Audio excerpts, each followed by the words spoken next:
In the quiet village of Umuako, there was no name spoken more often than Emeka. He was not the strongest man nor the richest, but his voice traveled faster than a Matan fire.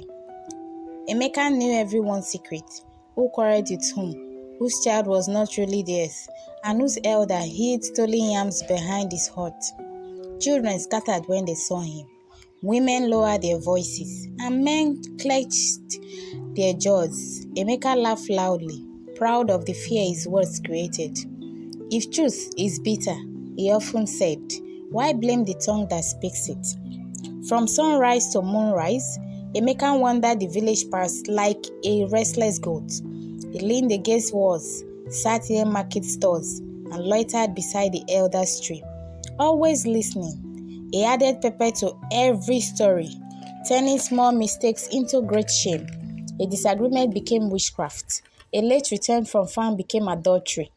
Though he owned no farm and learned no trade, Emeka ate well, paid with gossip, rewarded with attention. But unseen to him, his words were planting seeds of hatred in the soil of Umuako. One evening, Emeka accused Adaeze, a quiet widow, of using dark powers to enrich a cassava farm. The rumor spread like wildfire. Children mocked her, buyers avoided her produce, and elders whispered when she passed. Adaeze wept alone in her heart heavy with injustice. She went to the village shrine and cried to the ancestors, saying, if my hands are clean, let truth speak for me. If my mouth is silent, let justice find his voice. That same night, Emeka dreamed of an old man with eye burning like charcoal.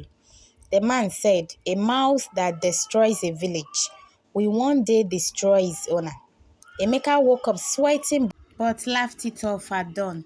Dreams fear me too, he bragged at the market. Instead of changing, he spoke even more, enjoying the attention his cruelty brought.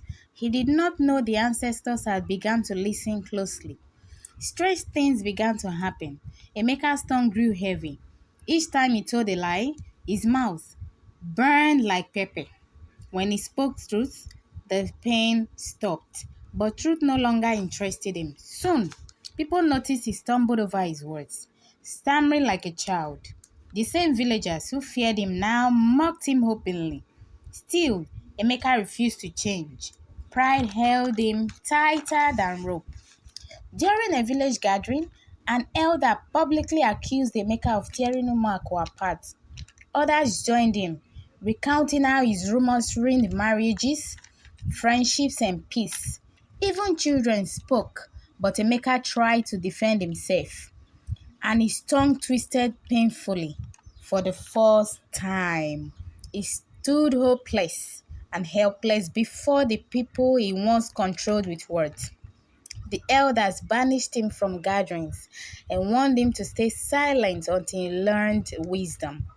Alone and ignored, Emeka began to suffer. No one greeted him. No one shared food with him.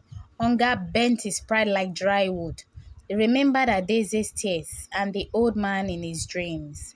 For the first time, regret entered his heart.